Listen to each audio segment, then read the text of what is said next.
So we've tried this twice in NEF1 history. The first time, incredible success. Brilliant race, clean driving, good overtakes, everything went smoothly. The second time, it went about as expected. So let's do it a third time, shouldn't we, with a full 20-car lineup. Hello everyone and welcome to round 6 of the NEF1 Season 10 Championship, and oh my goodness, we are back in Monaco for the Monte Carlo Grand Prix. We have a full 20-car lineup on the field. We have potential rain coming in the Grand Prix according to driver info. And it is looking a bit cloudy up in the Monaco sky, as you can see. It's not full overcast conditions, but rain could be on its way. Then we'll wait and see. Full qualifying is back tonight here to ease the congestion of the oversized go-kart track that is Monaco. And we have Noah 48 out first on track, just trying to get a lap in is going to be crucial for all of these guys. Now in Q1, just get a lap on the board, see if it's gonna stick, and then progress into Q2. So this is going to be interesting. It's a mandatory 2-stop race as well, mind you, so even though we will have rain conditions, 2 pit stops will have to be made. So it'll be quite something, this race. It'll be quite something indeed. Noah then round the swimming pool section just now. And what a race we could be in store for if it does end up raining, which we're getting multiple reports now that it will be. Round Raskastan and the final corner, and to start the first flying lap of this session, that incredibly tight and twisty Monaco Grand Prix circuit is the hardest circuit on the NEF1 calendar. We'll see how it progresses though with a bit of rain during the Grand Prix. That could spice things up and open the door for potential overtakes and especially mistakes. The damage settings have been upped for this season as well. They've not been lowered for this week. We're gonna see a front wing or two missing at the end of the first lap. That I can assure you here when through lows happen. That's nice and neat from Noah 48. As we're entering Sector 2 and going underneath the tunnel. And it's a good exit as well. Quite late on the upshift. Just trying to get as much drive as possible through that racing ball. And a lot of people are doing a good job right now of getting out of the way of these fast cars coming up behind them. So then Noah now with a straight line to the finish. No one ahead of him. He can just focus on the sector and he gets his lap invalidated. Just a bit too greedy. Coming around the swimming pool chicane, and that is Noah into the pit lane immediately then. And his Q1 plan is slightly hindered. See BT going through swimming pool as we speak. Sector 3 heading into Raskas and Reina past lap of the session. So far it's 112 flat. Luna improves on that to 111.825. What can BT do on a set of soft tyres? Holman slowest out of the 3 so far, 12.3, and ABT is a 12 flat on softs. A lot of people though on medium tyres this session out. They won't be necessary perhaps in the race then, so could just get rid of them in qualifying really. And Q1 won't be the session to do it because you're not getting out of Q2 here on medium tyres, let me tell you that. As Jamar comes across for a 12.495 and Kit has come across for a 12.711. As Recon making it through lows hairpin, I have a feeling as in the admin team are going to have quite a lot of impeding clips to look at later. As Matty Adam goes fastest with 111.101. It's an incredibly quick lap, and that should see him through into Q2 relatively comfortably. That's a nice chicane that from Recon 21, who's had a brilliant start to the season.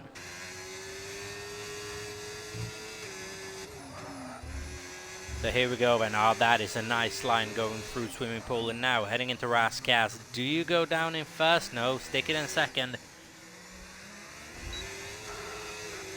And then make the last corner as straight as possible. Across the line for 4th place, 111.961, 4 attempts slower than his teammate. And lap times are starting to come in.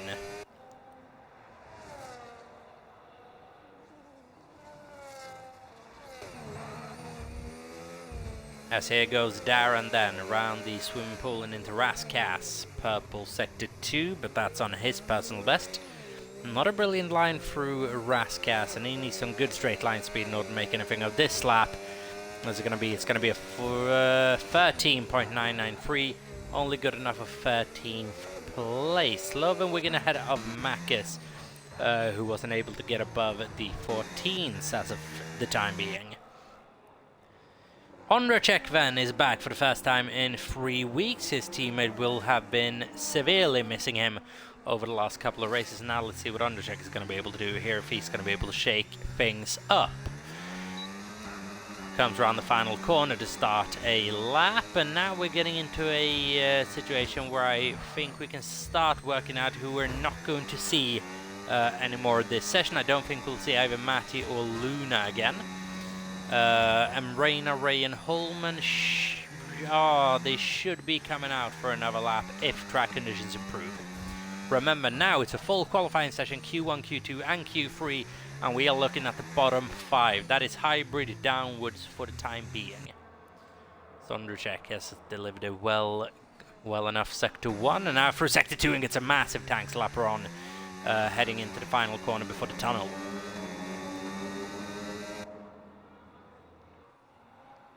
And now coming out of that tunnel, then braking into the chicane, gets very close to the wall, jumps over the curb, and that is nicely taken from Ondracek. And now onwards to the almost flat left-hander, basically. You just lift and shift down now. There's no braking really needed. And then into Raskas, down into second gear, good enough on the turn-in and through the final corner. Just try to do it as straight as possible, gets very loose on the exit, and then power down to the start-finish line. It's a 1:12.450, good enough for P10. He won't be safe with that time, as Noah comes across for 1:11.247, so he'll be safe with that time for sure. 10th and a half behind Matty, as Squidge goes faster than anyone by half a second on a 1:10.677, so that is a very, very quick time. Let's see what Djokovic is going to be able to produce here as well. Not having been able to do too much in terms of practice for this one. As for Tess, he's on an outlap. Hybrid's done a 1:22, so he's not going to be getting too high up the field with that time for the time being. Speaking of Makis, previously in a 1:14.1, is now on a 1:11.938, which should be good enough, but we're seeing a lot of cars. Look at Luna down to, let's pick an example, Holman, 5th to 11th, separated by half a second, and that can absolutely be found around a good lap here. If you get the chicane properly, you could probably gain about a 2/10 of a second through there if you've had a bit of a mishap on your first lap. So then, it's incredibly tight, it's incredibly fast here in Monaco. Djokovic then is going to come around to start his flying lap, and it should hopefully be the only flying lap that he has to do. 1:18 on the board, gets very close to the track limit validation there, and just survives it. There we have the Mercedes of Tess in the background as well. So, who will we need to see out again? Wigan and Darren both out. Kit, Watts are not safe. Holman, Ondracek and Jamer will have to respond to that. I reckon everyone outside the top 5 might just have to go again here. It all depends on the slowest 5 times. We could be seeing a couple of discrepancies throughout the field here, with people not being able to get laps in. Djokovic through sector 2 and through that Monaco tunnel is going to be high downforce for absolutely everyone here, so top speed is not going to be a priority, especially with the weather forecast coming up. Fast stuff for Djokovic through the second sector, and now heading into the third sector, just a Ferrari ahead of him, that is Jamar. Oh, but Djokovic goes very, very deep into Raskas. Can he make anything of this coming onto the start-finish straight? It's not an incredibly quick lap, and he will be forced to go again. Right now, Djokovic and Wigan both out in qualifying. Djokovic will need a lap on those soft tyres to get through here. As for Wigan, he's improving by half a second through the first sector alone. to be very careful going across the chicane, but you can't be too careful because it'll drop you time, or lose you time, sorry.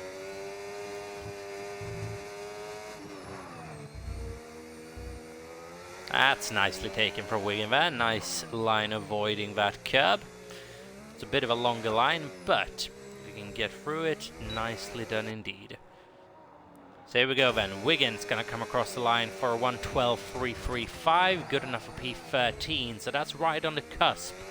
Could be of elimination. Now turns it to 14th, as I believe Holman came through for P12. Remember, we're only looking at the bottom 5 right now. That includes Iwatts, Kit, Djokovic, Darren Style, and Hybrid.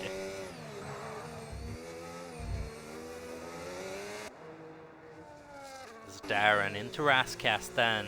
Again, just goes a little bit too deep, and are people just stressing a little bit once they're heading into Rascast to start finding that time, as Darren definitely got onto the battery button well too early on this attempt, and that has cost him a lot of time on the exit.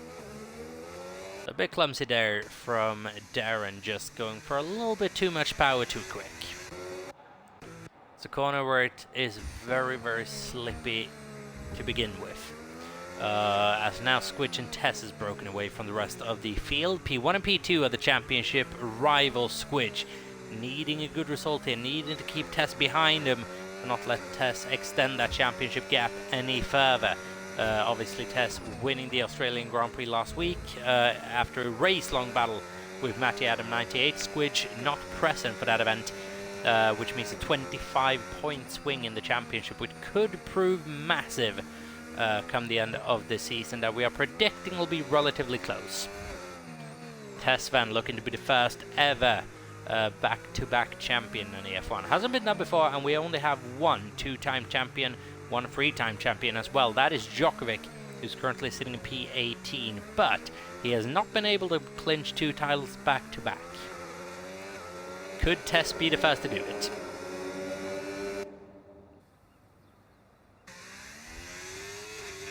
As Recon now just smelling a bit of danger from behind as well, want to get out there again whilst the track is relatively calm. And he's improving by 0.4 of a second through sector 3. Just snaps the wall twice, heading in and out of swimming pool and into Rascass. Could that have cost a bit of time or maybe even a bit of damage? The car looks fine.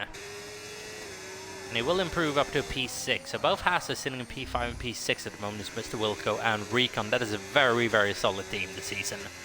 Is Haas. But now we've got to shift our focus with 5 minutes to go on the bottom 5. Iwatts, Kit, Hybrid, Djokovic, and Darren. Tricky situation to be in. 5 minutes to go. A lot of cars are going to be coming out on track. You can just watch the train through sector 2 right now. It's a lot of cars, about 4, 5, 6 cars in the Lowe's hairpin sector alone. Oh, his Hybrid makes contact with the wall. Only half a front wing. Okay, but they'll have time to go and replace that and go again. Keep in mind though, you get a limited amount of front wings. I think it's 5. Don't quote me on it. So if you go through too many front wings here, you might not be able to get a fresh one for the race. Or if that's only during the race, I don't know. There's a limited... Oh, and that's a bit clumsy from Kit there to start his line lap, not taking a wide line. Hopefully it does not cost him too much in terms of downforce. Aggressive approach to turn 1. He just scrapes the one on the outside as well. 3:30 to go. Hybrid into the pit lane. Darren in the pits as well. He's just coming out of it. It's the aforementioned Darren Style. The massive tank slap run for Kit as well, as he's not improving through the first sector. How is Iwatts doing? He's coming up on the tunnel.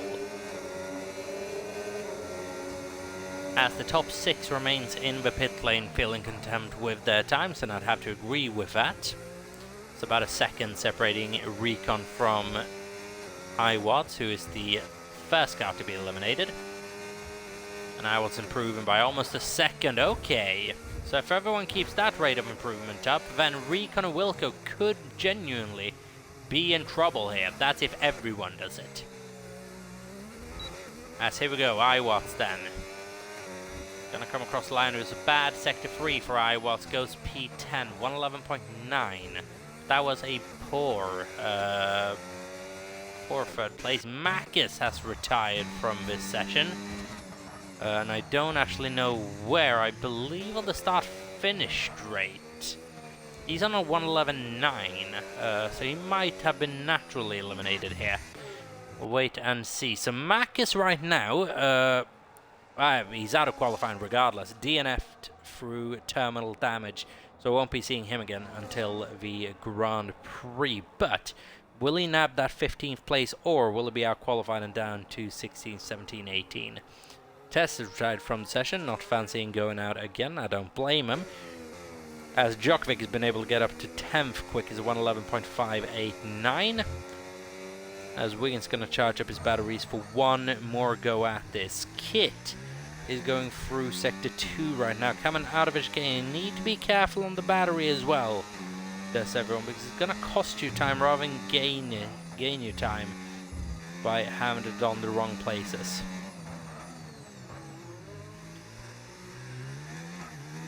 Oh, you can just see Kit maybe overworking that Red Bull. But is it going to pay dividends in terms of lap time? No, it doesn't. Fails to improve, and now that is, yeah, that's without a shadow of a doubt, Kit out of qualifying. So what is his teammate going to be able to do? What is Darren going to be able to do? Then we have the last Swede of Wigan as well. Djokovic out of danger.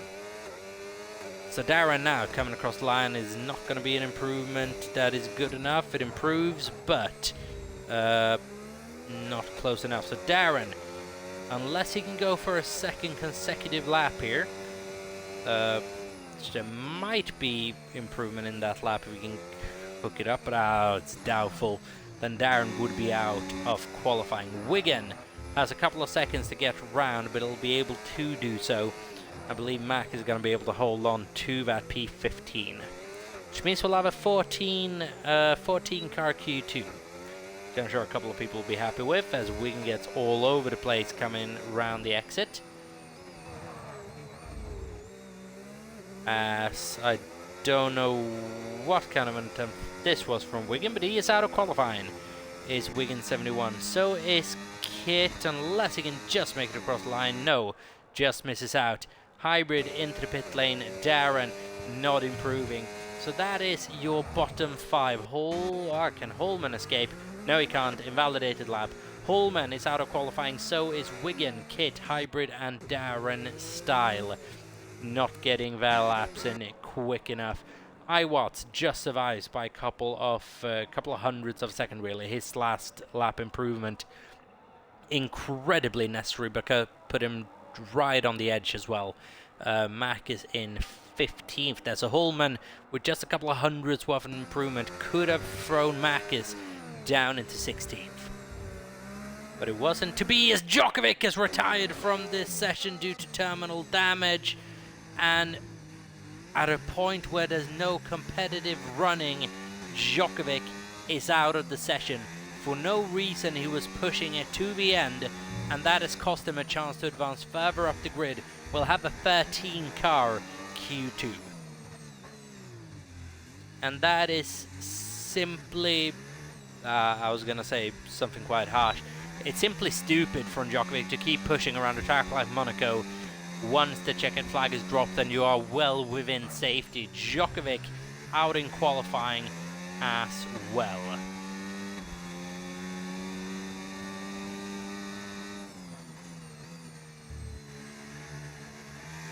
So that has shaken things up for Q2 significantly. 13 cars into Q2, only 3 will be eliminated, and now we're getting to a point where there'll be a bit more space out on track. Almost half the field eliminated in Q2. So there we go, and as you can see, Djokovic retiring through terminal damage as well. It's going to be starting in 14th ahead of Makis in 15th. Those two shouldn't have been eliminated if they kept their cars hole throughout session. They didn't. Holman eliminated in P16, followed by Wigan, Kidd, Hybrid, and Darren. So you have your bottom 6 for this Grand Prix all set to go.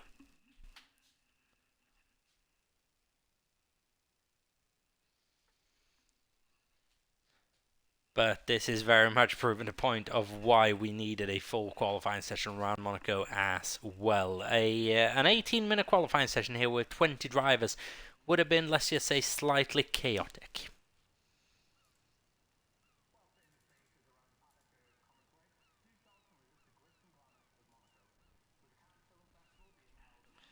So then, as we're just waiting for Q2 to get underway, then 15 minutes then to decide the bottom 3, currently occupied by Iwatts, Matty, and Mr. Wilco. And now it really opens up. I was hoping there were going to be 15 drivers left, only 13 after terminal damage for Makis and Djokovic. They'll be starting in 14th and 15th, respectively. As we already have cars coming out on track. That is a BT in the sole remaining McLaren, and a Ferrari coming out as well. I believe that might have been Squidge coming out early. Both Alpine straight out of pit lane, both Saubers out as well. So the track is going to be busy. Only 2 cars holding station right now. It is Jamar, who's just now coming out, and a Mercedes Tess usually leaves these things quite late, doesn't he? Nah, Iwatts holding station a little while longer. Trying to find himself a bit of space maybe. If he wants to come out, then it's time to do so now, because I believe there's Noah Rondercheck approaching him quite a rapid speed down Sector 2 past Lowe's Hairpin right now. And there goes the final Mercedes out of the pit lane then, and all the cars are out on track here for the beginning of Q2 with 13:40 remaining.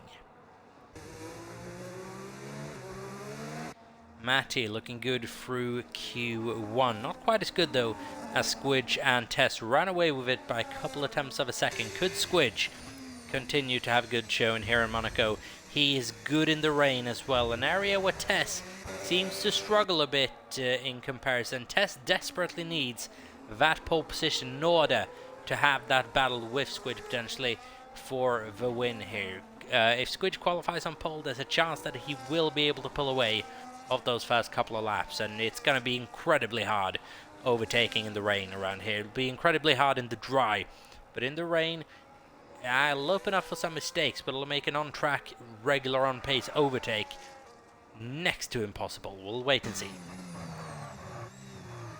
There is Noah into the Lowe's Hairpin, then only corner in F1 that take in first gear. And then second through this entire complex. Never shift up until the exit of that last right-hander into the tunnel and down into the only time I believe you reach 8th gear on the circuit. Now it actually remains in 7th, taking quite a bit of curb as well. It's not a perfect line. That coming out of this game for Noah will cost him a bit of time, not too bad though. Now crucial to get a lap on the bank early, as Noah just scraping the tyres against the wall a little bit there. Won't cost him too much, but just a little bit. So it's not been a perfect lap this for Noah, but it's been very, very solid indeed. Stick into the inside, and it's 111.161, and that should be good enough to get him through. Emreina, 111.3. Luna, 111.1. Ondricek, 111.082. Where is Squidge? He's just coming around the final corner now. Ahead of him is one of the Alpines. Could that be Matty? Yes, it is. P5 for Matty. P1 for Squidge. 4 attempts clear of Ondricek. And now, where is Tess in all of this? He's going through swimming pool. Ray, qualifying P8 at the moment, 111.62. Both the Alpines with work to do then to avoid elimination here in Q2. We have the Hasses P9 and P10. They'll be having to go out again as well. And Tess jumps into P2 just ahead of Ondricek and Luna. So Squidge with the big advantage in Q2. Iwatts come around the final corner as well. And it's a 112.403. And now it is soft tyres on for absolutely everybody as presumed. Jamar hauled back into the pit lane. But that'll be a couple of people done for this session. You would imagine Squidge and Tess done for the evening. Undercheck probably done as well. Then Luna Noah might not come out again. And Reina would have to come out again probably. There's a chance that we have a 4-10 improvement throughout the field, which will leave Reina very much at risk. Definitely be seeing second runs for both of the Alpines.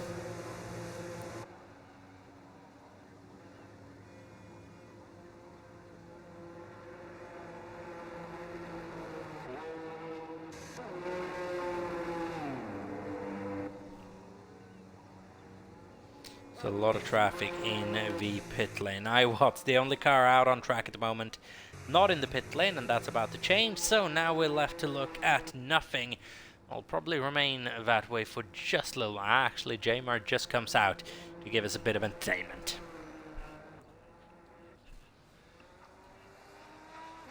As we're getting a worrying signal from Squidge as well that lap time might have been set on his old set of tires, and we can actually double check that.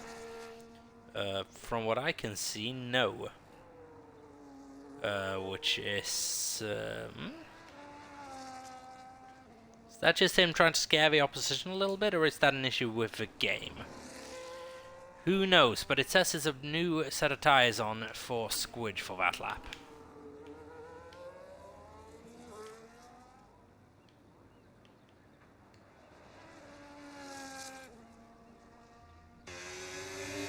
So here goes his teammate then down the tunnel for a lap that's going to be very, very crucial to his effort. 8.5 minutes remaining here in Q2, and we're looking at a cutoff time of around 111.3, I would assume. Forcing him Reina to come out again. Is Noah going to hang tight with a 111.161? Should be fine with that time.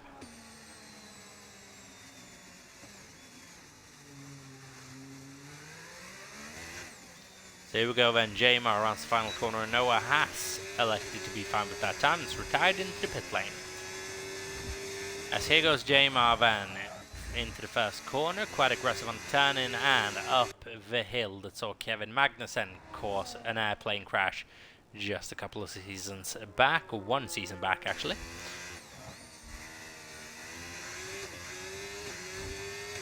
And now then into Lowe's hairpin complex, the only corner to be taken in first gear, and they actually build cars specifically to be able to actually do this corner as well, which is quite mental. Not agile enough to do so at regular tracks. So then, Jamar heading into the chicane. How much are you going to cut that curbing quite aggressively? And that's a good run there for Jamar, who needs to get a good time on the board here, on a pad as well. Is not going to help him around Monaco, as you've got traffic coming up. Does well to get out of the way there. Actually very, very surprised how good the traffic management's been so far on. And then through the final corner, and this has looked a relatively good lap from Jamar. On the timesheet though, unfortunately, it's not going to reflect it. It's a 112.754, and could that be the pad restriction? He's looking at the two, as far as I'm aware, pad players on this game so far is iWatt and Jamar. They're in 12th and 13th. Z Beatty is retired from this session. Terminal damage in Sector 2, which I believe is where Jenson Button's Formula 1 career ended, if I'm not mistaken. This corner where Jamar's just coming up now, as I believe Jenson Button and Pascal Wehrlein came together back in 2017. And Alonso obviously off to IndyCar for that particular weekend, and it's the longest standing penalty in Formula 1 is Jenson Button's, I believe, grid drop that he received from that particular race.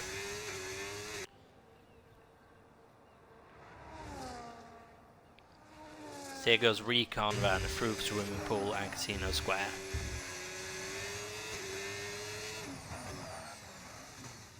Oh, and again goes deep into Rascasse, and that is That's the most common mistake this session, and it doesn't seem to be letting out. Recon improves by 0.2 of a second, but narrowly avoids the elimination zone. Tess improves quickest overall and into the 109s with an immensely fast time. No need to post that time whatsoever, it's just the statement lap. It is just the statement lap, that from Tess.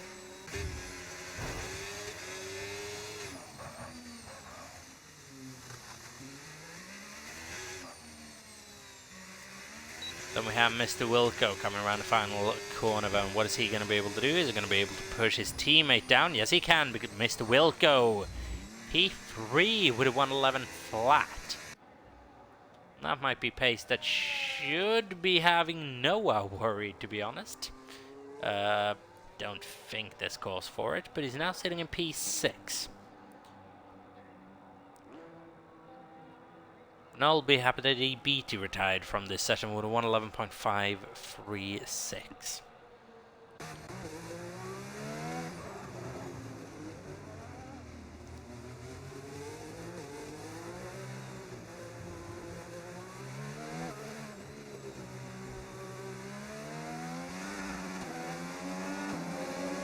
So here we go then, both Alpines out on another run. Iwatts is going through Low's hairpin. He's improving by half a second in the first sector alone. So that's a good first sector from Iwatts then. Through the second and third sector, can he keep that momentum going?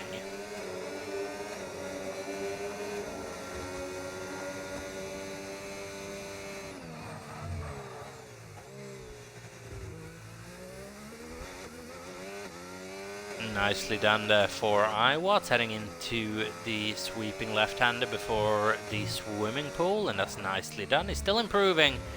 Is it going to be by enough? Losing time through that second sector, and this third sector, I reckon, could be the nail in the coffin. Wait and see. Decent exit coming out of the final corner. I don't think it's going to be good enough. It isn't only good enough for P12, but it's put a gap between himself and Jamar. And we are going to have a chaotic race ahead of us for sure. Now then, both the Alpines. Ray's improving by 2.5 tenths through the first sector alone. Matty, how much will he be improving by through that first sector? It needs to be an improvement for Matty because he is at risk, even though the risk has been slightly taken aback. We're seeing Recon out once more this session.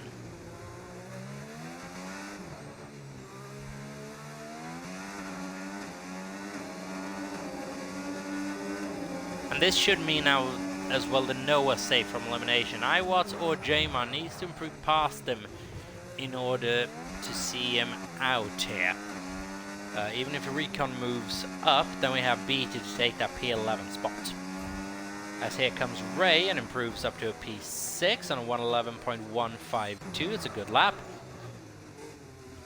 As for Matty's purple through sector 2, and is he going to be able to purple sector 3? Gets very close to the wall on the exit, or on the apex of the final corner, and 10.4 for Matty Adam. That's very, very good indeed.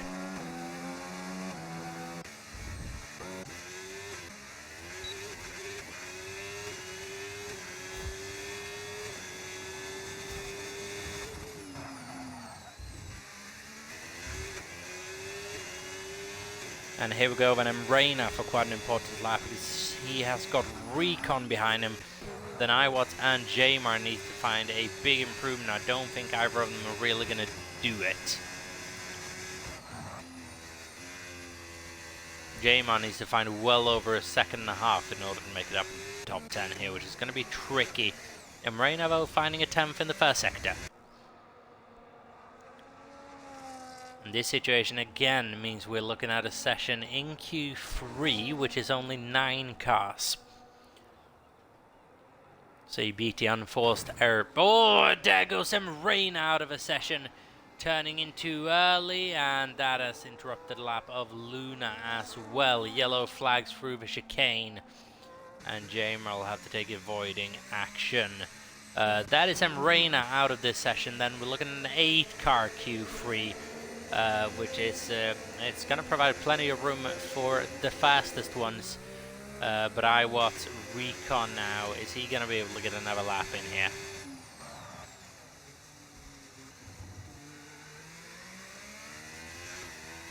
So I can't see the session timer because of these yellow flags. 30 seconds to go, so Recon should be able to get one more lap in. Needs to beat 1:11.536 to push BT into the bottom three. It needs to improve by 1/10 of a second. That's doable. Very, very doable. As for Iwatts, he's not going to be able to get another lap in, but he wasn't far off in the end, actually. Really not far off. Jamar is on one final lap now, as Recon has. Recon, I would advise you not to crash out, it'll loot you further positions. As retired from this session in anger. Jamar is out as well, and that's an anticlimactic end to qualifying. Iwat is out of quali here along with Recon and Jamar, and then we also have Emreina and a BT out due to damage. And if we're looking at a race like this, it could be a race of attrition as to who can keep their car in relatively good shape.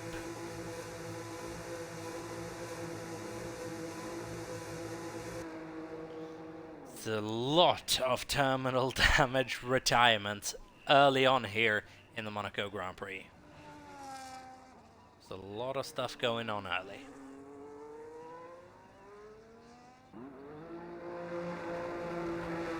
So then, 8 cars progressing into Q3. That is Noah, Ray, Luna, Honorcheck, Mr. Wilco, Squidge, Matty, and Tess. And wow, only 8 cars progressing through into Q3. And Reina as well then, with damage that was caused maybe a bit unnecessarily, pushing too hard when it wasn't really needed. And then for Recon, just cutting the first corner a bit too much, ended his chance at it. And there you can see Emreina and ABT will qualify inside the top 10, won't be allowed to go out in Q3 due to that terminal damage, as you can see confirmed on your screen.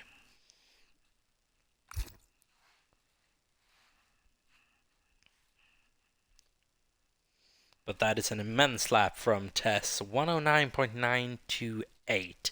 7/10 of a second quicker than Squidge 2017, who did only, to be fair, come out once on supposedly worn tyres as well.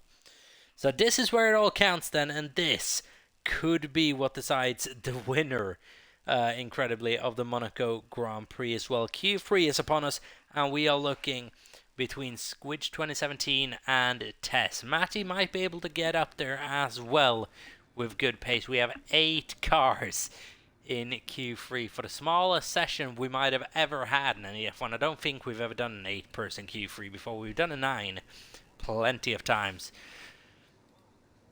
But this will be very, very interesting.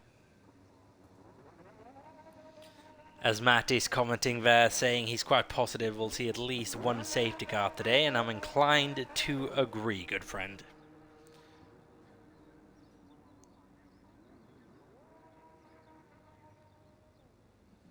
As, yeah, we are getting further reports as well that are saying rain for the race. So then, Q3 will begin, and now it is time to see the absolute pinnacle of pace around here. Now, every single meter, every single centimeter is going to count. So who dares go closest to the wall? Squidge 2017, good in these types of qualifying scenarios.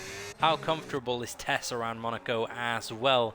What could be the last lap in dry conditions before we head into a 2-stopper mandatory wet race? And how are tire allocations going to play a factor as well? Will you have to be clever with your tire allocations even if it's raining? What'll you do? It'll be interesting to wait and see.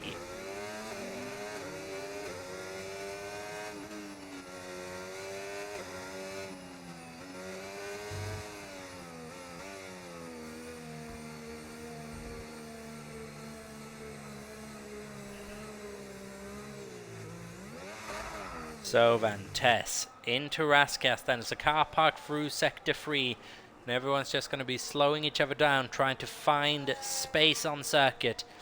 Tess is going to have the absolute most of it.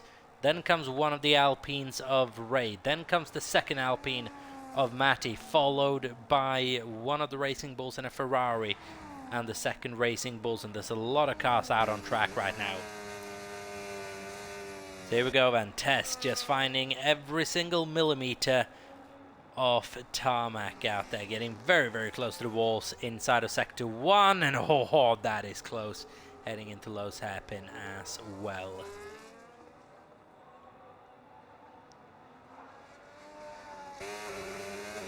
Heading inwards towards the Monaco tunnel then is going to be braking incredibly late for the chicane. Are you touching 8th gear? No, you're not. Only up to 7th. Then 3rd gear, almost straight on the exit of the chicane. And Mr. Wilco is out of the session. Will be starting in 8th. Terminal damage through Sector 1. It's a purple Sector 2 for Tess. And wow, that's a good run through Swimming Pool. Jesus, and perfect turning as well through Raskas. And this could be a lap good enough for pole position. We shall wait and see. Tess comes across for a 109.820. We've got to go over immediately to his rival for pole here, Squidge 2017. Ray gets nowhere near Tess's pace, almost 2 full seconds off. Matty gets a bit closer, within a second. Undercheck within a second still, not close enough. Squidge goes faster by a 1/10 of a second. 109.724 is the time to beat, and it is set by Squidge 2017. And what 2 laps we have been showed. No MP3, Undercheck in 4th, Matty in 5th, Luna in 6th, followed by Ray in 7th. Are the 7 cars we're following throughout this session. And now, no longer even 8 cars on the field, we have 7.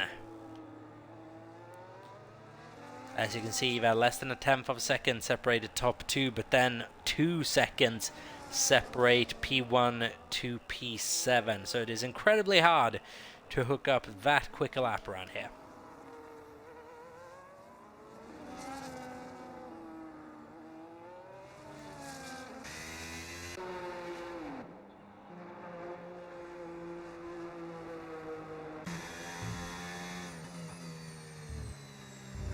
And Tess will be thinking, I pushed everything to the absolute limit on that first lap. How could I possibly extract another 10th out of that lap? Could it be the chicane that just saw him lose a bit of time? Maybe held the gear for slightly too long on the exit. Don't know. We'll see what Tess is going to be able to make up in his second run of asking, as we just go to a not a break, but halt to proceedings. So whilst we do have that halt proceedings, we can have a look at the drivers' standings that is appearing on your screen now, if everything is working correctly. And as you can see there, Tess is leading the championship on 104 points versus Squidge's 72. Then there's a drop down to Matty and Noah, and it's incredibly close within that midfield. 3 drivers yet to score points is Darren, Kit and Hybrid. Keep it clean tonight and those points would probably be coming. As for the constructor standings, it is Mercedes that have pulled away with a slight advantage over Ferrari and Racing Bulls, but again, incredibly close within that midfield.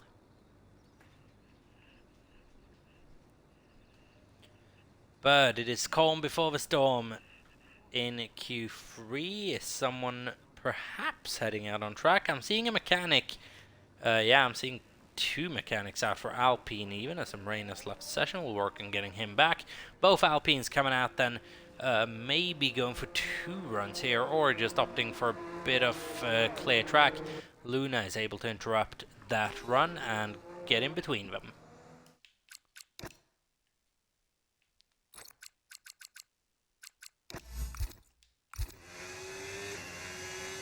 As here we go, so 3 cars out on circuit, the top 4 holding station.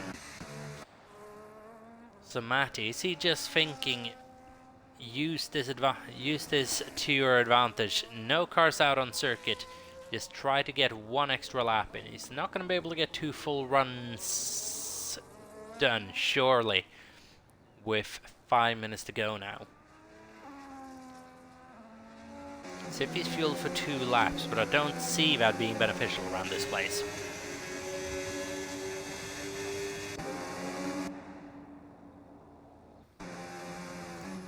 So then, the last piece of dry running that these drivers may do around Monaco for this season. To wait and see. As Drissy Drake is asking Lando or Oscar, I'm assuming for the championship, and that's a good question. I'd have to say Oscar in the long run. In the long run it is Oscar, but Lando is on an amazing form right now, so very well could be Lando in a couple of weeks as well. We'll see, it'll all be decided during this mid-European stretch of the season, I reckon. Over the last 4 or 5 races we'll get a rather clear picture of what way this battle's going to go. Looking forward to the battle that is going on track now then. Matty heading into the Lowe's hairpin. What kind of time can he extract out of that Alpine on what could be his last flying lap of this session? Gets a good run heading into the tunnel, but how much will it be improving by the Sector 2 split is up after the chicane and the left-hander. It's a good turn in for the chicane, just abuses that curb as much as you can and onwards to the left-hander. What kind of time can he do? He's not even improving his Matty on his previous best. Ray has abandoned this lap in its entirety, and Luna's not improving either. Time, which Tess is going to be looking at this and asking why are they not finding any time whatsoever. Time is not easily found then. Matty comes straight into the pit lane to bolt on a new set of tyres.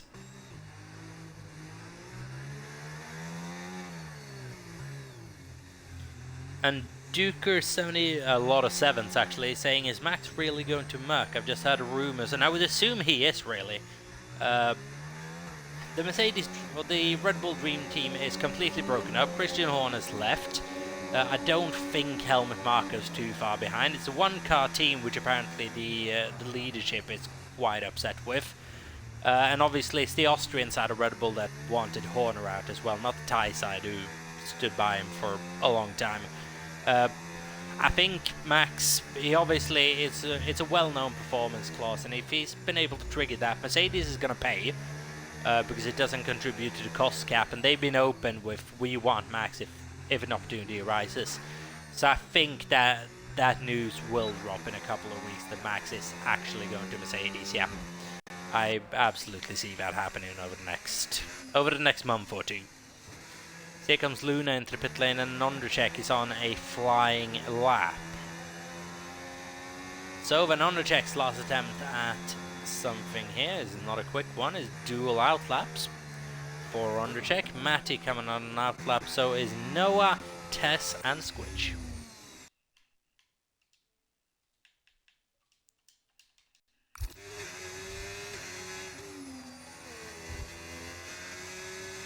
So here we go then. Calm before the storm. Noah just now starting his final flying lap of this session. Is he going to be able to challenge the front two? Noah, good on qualifying pace, needs to be able to just extract that little bit more to fight at the front here. There's a big gap up, 0.7 of a second, but it's doable. It's a very good run through Sector 1, and this is going to tell us a little bit coming across the split in a couple of corners, Sector 2 that is.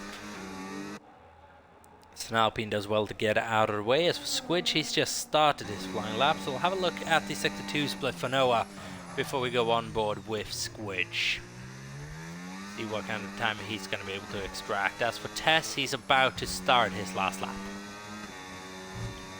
And Noah's improving by 0.4 of a second. It is going to be a vast improvement.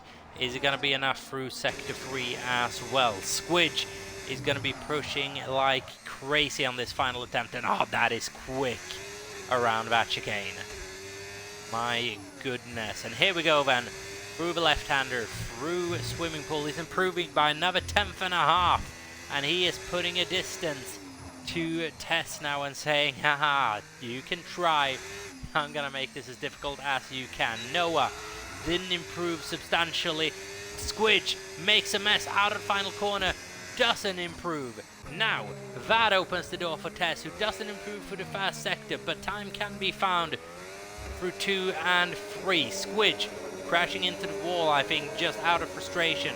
Coming in to turn 1. Yellow flag is now gone, but Squidge making a mess out of the final corner, and that cost him potentially pole position. Squidge then rounds the final corner of Sector 2. He's improving, but is it going to be by enough? Needs a perfect Sector 3 and absolutely aces it into swimming pool. Rascat keeps it neater than he did before, and this could be a lap for pole position. Keeps it tidy on the exit. Matty improves up to P3. Tess takes pole position with a mega lap.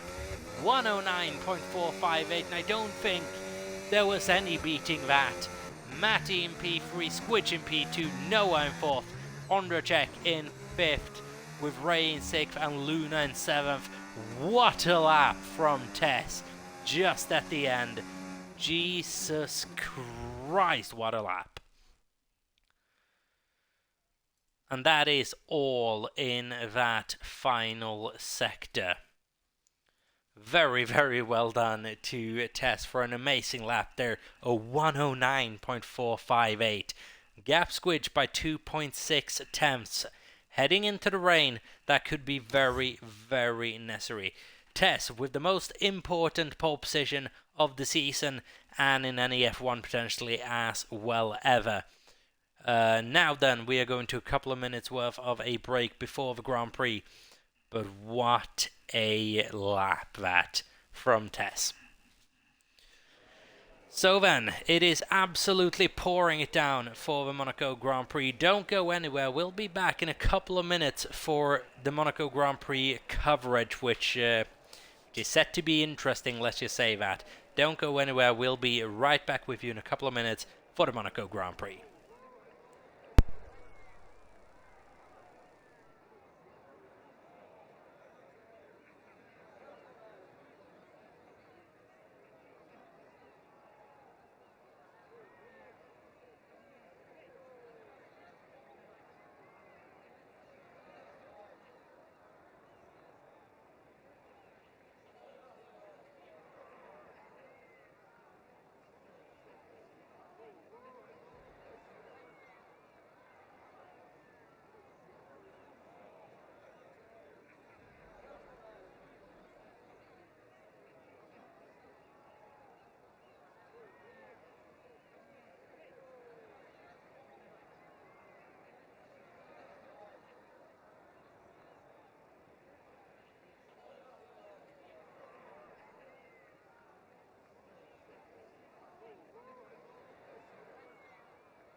Okay, then we are all set to go for the Monaco Grand Prix here. An hour into the session, qualifying is out of the way, and we are all starting on the wet tyre for the Monaco Grand Prix. The worst case scenario for a lot of these drivers did end up happening, which is wet running in Monaco. So we can probably take that off the Mystery Grand Prix checkbook for later on this season then. We'll see. It might be so good we'll have to do it twice. Shall wait and see. It's the first wet race fully this season, if I'm not mistaken, as well. Test takes the formation lap, intermediate tyres versus Squidge on intermediate. Matty starting on the full wet tyre. No one on the check on inters. Ray on wet. Luna on wet tyres, so split between intermediate and wet. Interesting enough. See if we can get those tyre stats up. A couple of people starting inters, a lot of people starting wet tyres. 2 mandatory pit stops. Could they be pitting early to go onto a set of inters here? We'll wait and see. If so, could be quite a clever move to just get out in clear air and running. Crucial for Matty not to drop any positions here on the start. It'll be a difficult race to manage in these conditions as well. How is Tess feeling in these conditions? How is Squidge going to be able to put pressure on him? How is Squidge possibly going to find a way to overtake Tess around the Monaco Grand Prix where it is absolutely pouring it down? Those questions will have to wait for a little bit of time. We got 39 laps worth of racing. It's going to be a long race now, this. A lot of laps to be done, and now they have been significantly slowed down. So we're looking at about an hour of racing here to decide the winner of the Monaco Grand Prix. So here we go. It's the championship protagonists once again in order as well. It's Tess, Squidge, Matty and Noah as your top 4 in the championship, and that is how they line up on the grid.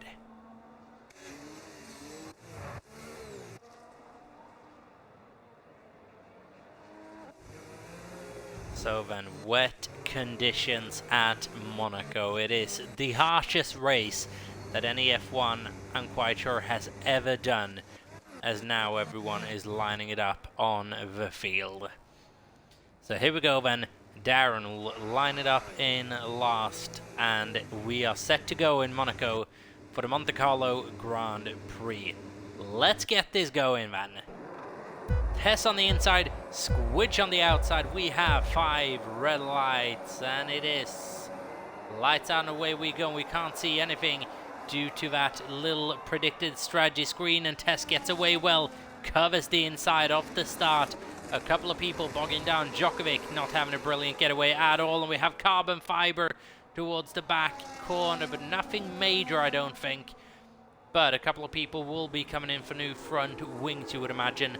ABT down 3 places, Djokovic down 6 places, and he is without a front wing here after the first lap of this Grand Prix, facing the entire wrong direction, and now he's going to have to do a job to get that back to the pit.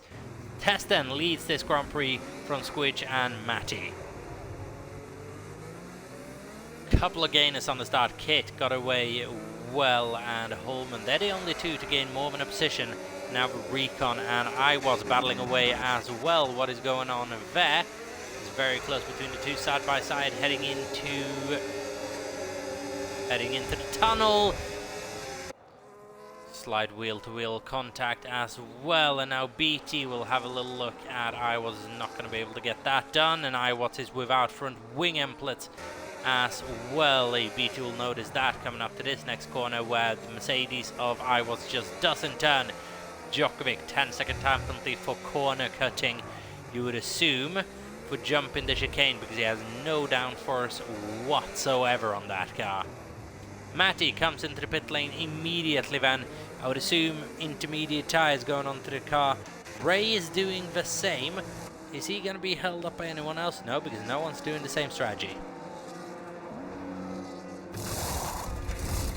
So that is one of 2 pit stops just out of the way immediately. The question is, where does Matty come out, and will he be able to run in clear air for a little bit? Not for long, because now he'll be stuck potentially behind a McLaren of Darren for a little bit of time.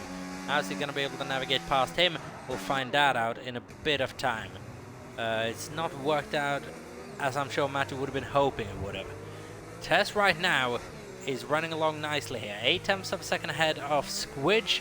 Overtaking is going to be very, very difficult.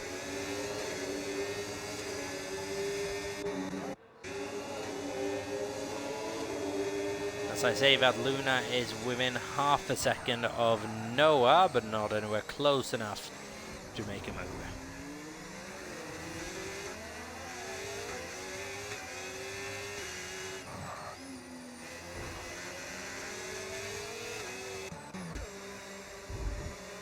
As Squidge is now decreasing the advantage. Is Rascas potentially going to be one of the places where you can think about a move? You can just see how slippy it is coming out of Rascas for Squidge to try to stick with Tess, and it's absolutely impossible. Tess then, fastest lap of the Grand Prix, and how is Matty getting along? He's now caught up to the back of Darren Stahl. Needs to clear that car rather quickly. Luna on the wet tyres actually going along very, very nicely, and fastest lap of the Grand Prix so far, and getting very close to the back of Noah there, as you can see on the timing on boards.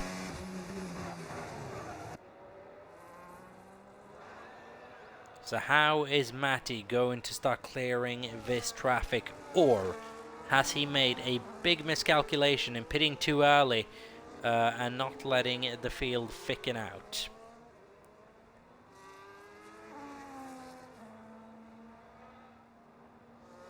He needs to find a way past, and then he needs to find his way past a lot of other cars. So this is the problem that Matty now has, and I think this strategy of pitting on the first lap is not going to do him any favors whatsoever unless we have a safety car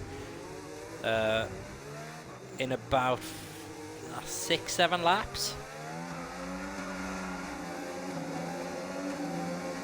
But look here, Matty, naturally this well quicker driver of the two, but he just can't keep anywhere close to Darren coming into or out of the tunnel. Those wet tyres seem to be working quite nicely now as well.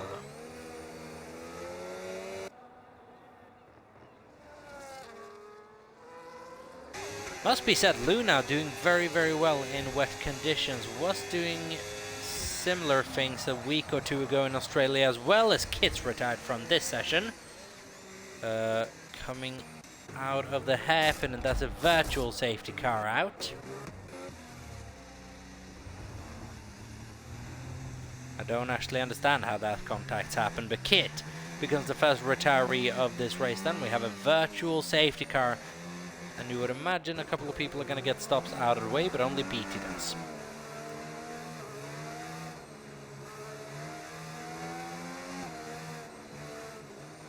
Crucial now to not get slapped with the drive-through penalty on the restart.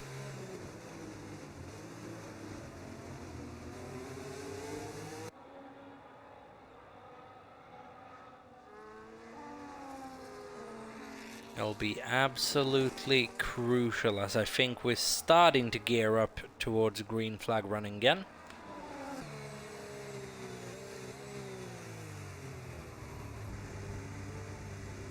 Very calm and collected for the two race leaders.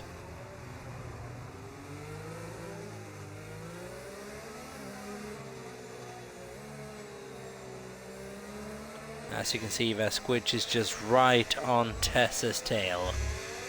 As Morena, drive-through penalty, speeding under the virtual safety car, becomes the first victim of that this race. And Squidge, is he close enough to send one down the inside? No, but I'm sure he thought about it for just a split second there. But Morena, that could be race well and truly over potentially for that second Sauber. For Undercheck, he's sticking with this battle very, very well, and Luna sticking with Noah very well, and now might have a chance up the hill, but it's so narrow that how are you going to get by there? Even with a pace advantage, where can you find a way by?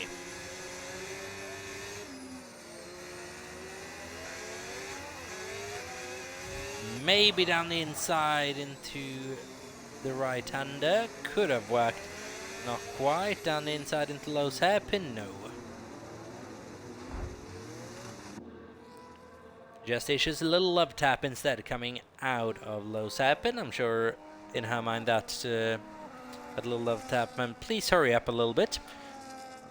Luna right now with the pace to challenge the leaders as well, but needs to get out and clear out to start hunting them down. And it's again the question of getting past.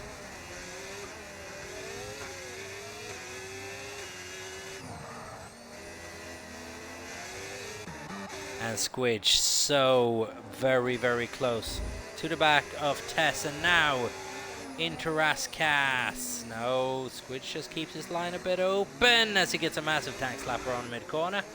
Manages to hold that nicely. The gap is decreasing, but again, it is getting by. That'll be an absolute impossibility, as Matty, I'm afraid, is learning on the back of Darren's style now as well. Getting by is not going to be easy one bit.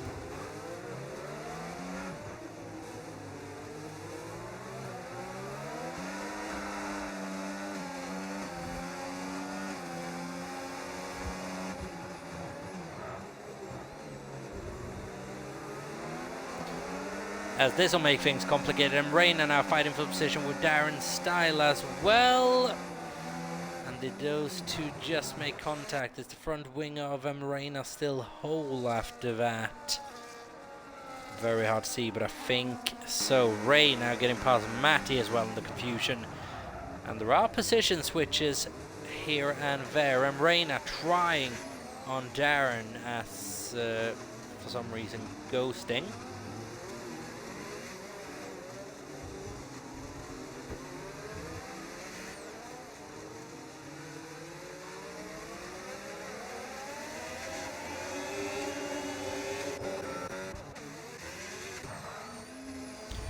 So Luna Van maintaining the pressure on Noah. 4/10 of a second as we're heading into Raskas. And Reina 3-second time penalty for corner cutting straight. Recon 3-second time penalty for multiple warnings. And Tess has the fastest lap of the Grand Prix. It's a 1:28.280. And we've done 7 laps of this race out of 39.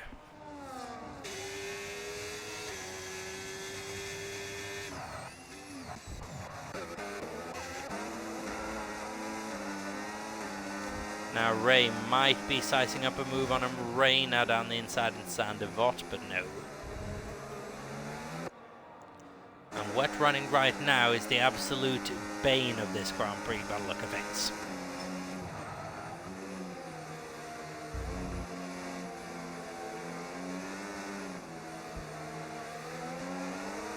So Matty and Ray now losing a significant portion of time. Oh, as there goes some Reina down the inside of Darren, trying to force his way by, but it's not going to work. But he needed to make a move, just try something. As both the Alpines now losing a substantial amount of time to the leader per lap. They're not even close, looking at the track map. And that gamble from Matty and Ray starting on the wets, going over to the Intis immediately, has not paid off. As here we go, Ray on him, Reina not close enough. Oh, and that's a nice little love tap to the barrier coming out of the chicane as well. Squidge then fastest lap of the Grand Prix. Track conditions are improving, and Luna now quickest on track. On a set of wet tyres that are seemingly working well. As Ray's so much quicker than Reina than Darren. Every single lap, single corner, you can see that as Reina going into the pit lane then. What is happening on that second Sauber? Intermediate or wet tyres? Potentially a new front wing as well. No new front wing, but another set of wet tyres going on that car. So is Reina counting on the fact that the wet tyre is going to be a very, very quick tyre in these conditions when you're not running in traffic? And is that maybe the approach that Ray and Matty should be going for in this situation now as well? Pit, try to get out of this traffic and just do laps in clear air. and pray that there's no safety car in this race.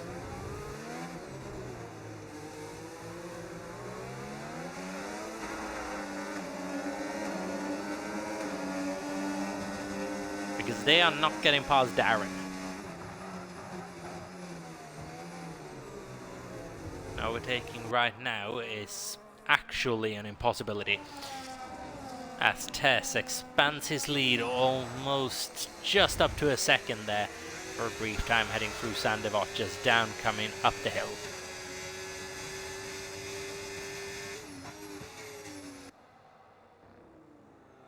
But when it comes to the strategy game, who's going to pull the trigger first? There's empty space now out on circuit for someone like Squidge to make an early pit stop if he thinks he can lap faster to get into the pit lane. We're coming up on lap 10 quite soon. A pit stop is not out of the question quite soon for these couple of guys. Tess, does he want to cover off an undercut? Or is he in a delicate position now where Squidge might be faster regardless? We don't know. We don't know what their pace on wet tyres are. What we know historically is the Squidge has just been a little bit quicker. Which Tess after Miami will have a very, very good idea of.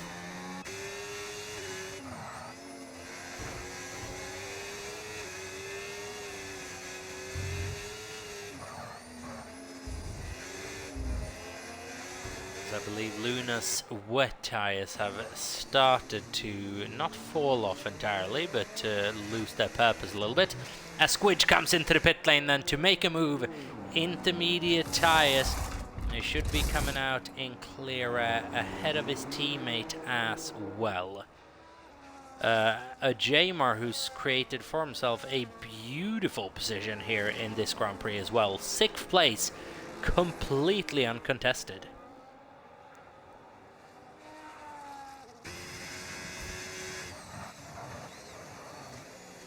And this is a nicely executed strategy from Squidge for the time being as well. Now see how quick he can start closing up to the back of Luna on these intermediate tyres. How much is a new set worth here?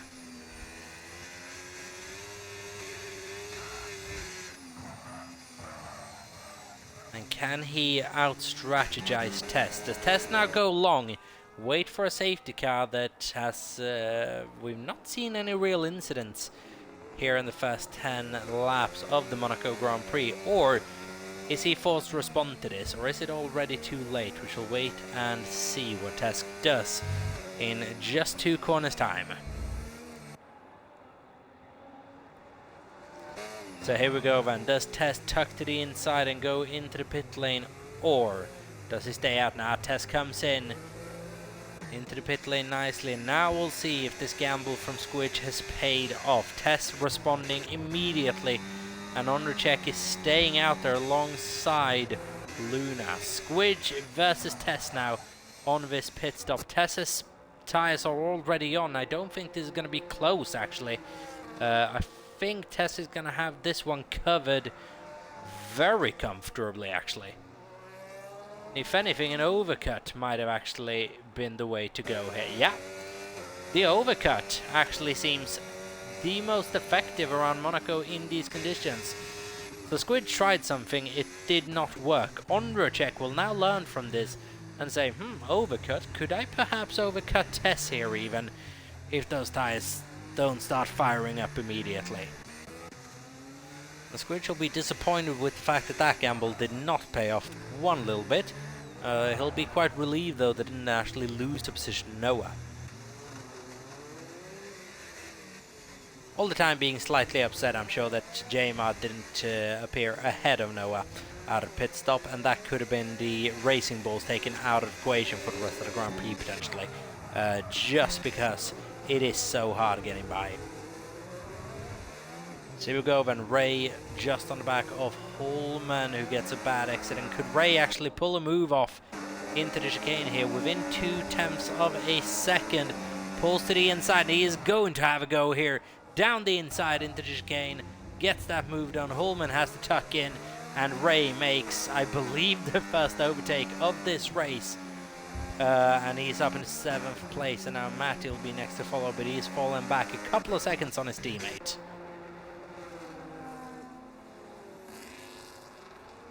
As Luna then comes out of the pit lane, unable to overcut Noah, but able to get out ahead of SFL by Jamar, crucially enough for Luna, and can now go after Noah again, and Holman comes into the pit lane then. And now this is the first of a couple of pit stops done for a majority of the field. Has anyone already done the 2? That is Djokovic has already completed 2 stops.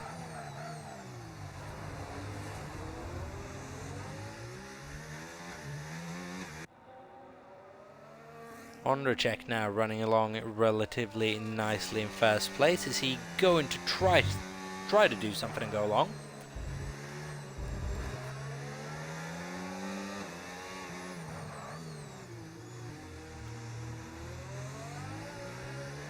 He has a former championship rival ahead of him, mentally enough. That is Djokovic, who's being lapped here in Monaco and obliged to let go, and he does so. But Ondrejek staying out for yet another lap. Squidge then, how is he going to make his way by that Mercedes? He'll have quite a fair few laps to try to think of something.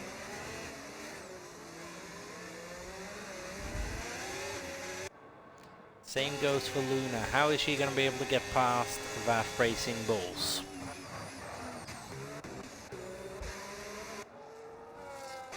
As the rain certainly has eased off, and could we potentially at the end of this race be heading for dry conditions? It'll be an extreme turnaround, but it could do wonders for the ability to overtake.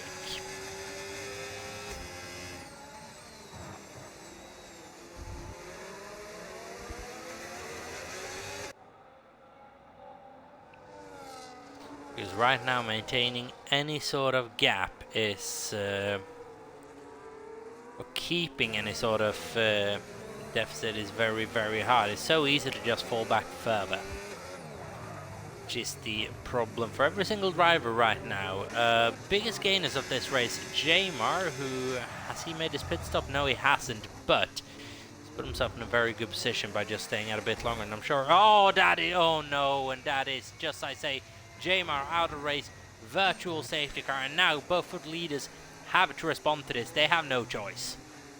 Track positions is so key here. They have to, no, they don't respond. They don't respond. Squidge though goes into the wall, and is that a front wing emplet gone for Squidge 2017? No, he's just survived that. Could this though, if this stays out for a little bit of time, could this see a new race leader in Ondrejek if he can make it into the pit lane? Safety car would have come out just a bit too late for him to try to make anything of this. Noah though has responded and has come into the pit lane and gonna try to go to the end here, with track position being absolutely vital. Getting out crucially ahead of the Alpines as well. So Noah now in P5, not having to pit again.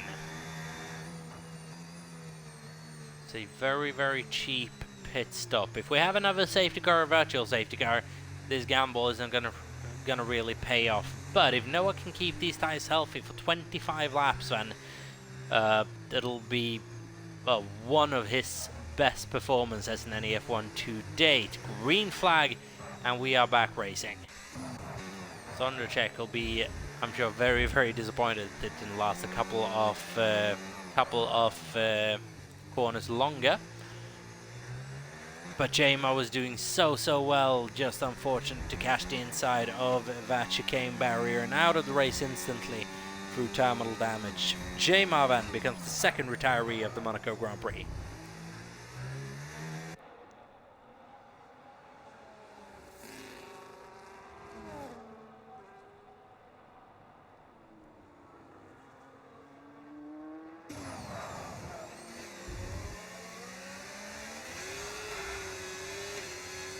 So then, are both Tess and Squid so certain that you can't carry a set of intermediates 25 laps into this race? Is that why neither of them come in?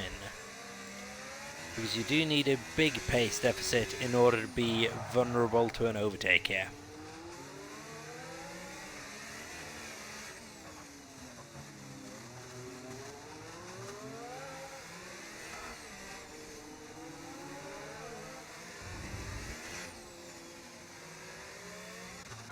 As Noah now will start to slightly eke into the advantage. There won't be a massive discrepancy in tire age.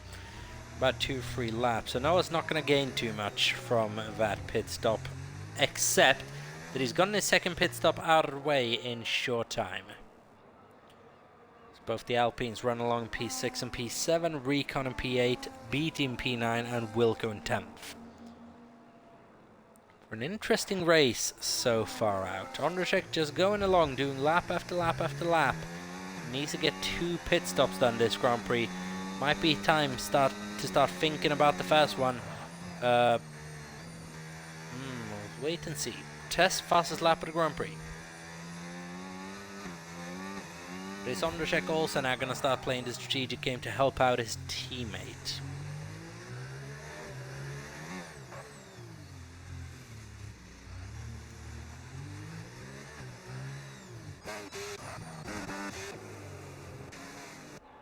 Mr. Wilco then all over the back of a BT onto the start-finish straight, but again, just impossible to maintain a challenge. His hybrid 10-second time penalty for cutting the chicane.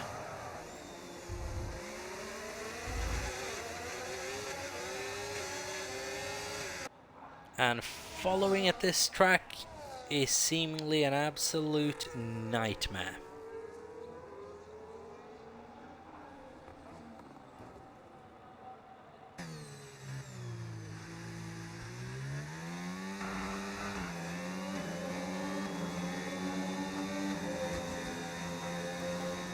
So hybrid, another 3-second time penalty. Those penalties are going to start racking up to potentially disqualification range quite soon. But quite a far way away from that. Squidge fastest lap of the Grand Prix within half a second now of Tess. And right now, just looking at the gaps, it doesn't seem like Gamble and Noah took is really paying off. About 20 seconds almost up to the race leaders.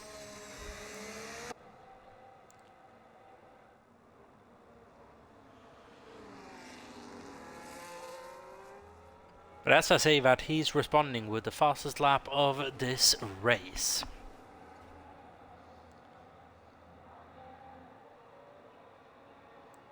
As thank you very much, Direct Racing League, for the raid as well. Sorry I didn't catch that as it happened.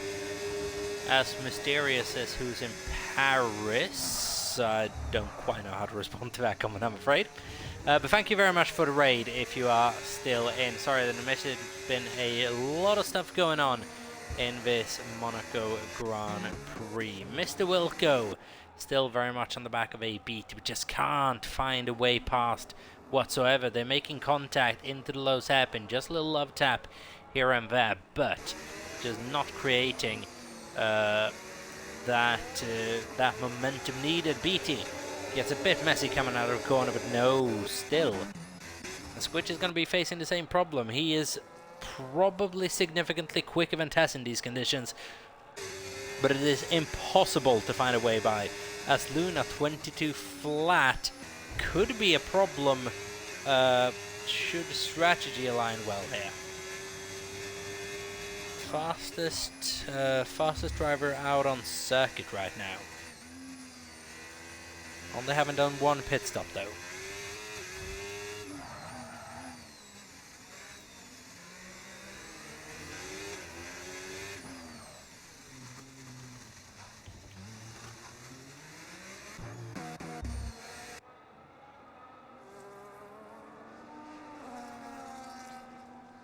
As Ray and Matty Adam going along in P6 and P7, running really a bit of a race of their own at the moment. The gamble on lap 1 didn't really pay off, coming straight into the pit lane didn't work, and now running about half a lap behind the leaders.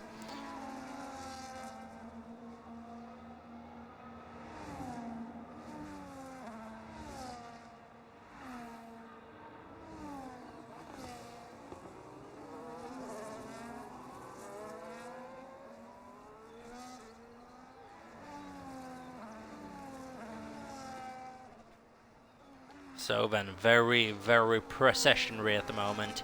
I'm starting to sympathise with Martin Brundle and David Croft and Alex Jakes and the entire commentary teams of Formula One. Trying to do commentary on Monaco is not easy, especially when you're doing it by yourself. And I'm sure you notice it goes quiet rather often because there's not too much going on in terms of when we're not having strategic battles.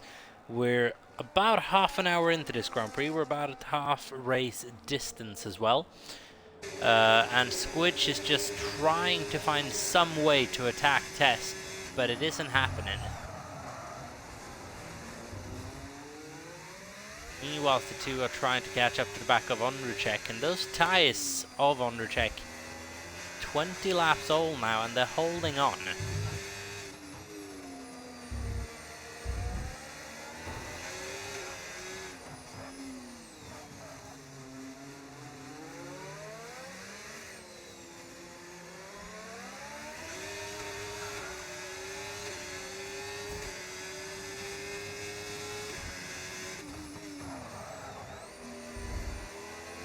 As Djokovic is out of this session, incident in Casino Square. Yellow flags coming up, and that is, I don't think, gonna be called as anything further than a yellow flag, which is a bit weird. Yeah, nothing more than a yellow flag there. Ondrejek would have been holding his breath for a safety car, I'm sure, but it wasn't to come. But now surely Ondrejek has got to start thinking about coming in. 20 laps to go. He has to make 2 pit stops. He's just leaving this a little bit too late. So Djokovic, Jamar and Kit all out of this race. It's not Djokovic's first retirement this season either. He's having a difficult time on this new game, you see.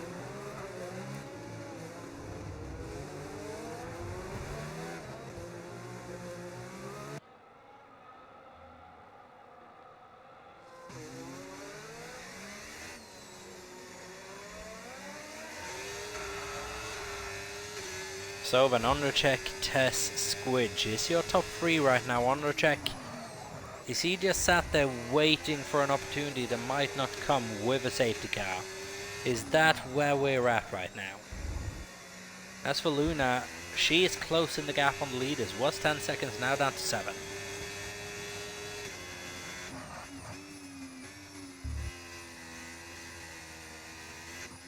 And is by far, by the look of things, actually the quickest car out on circuit.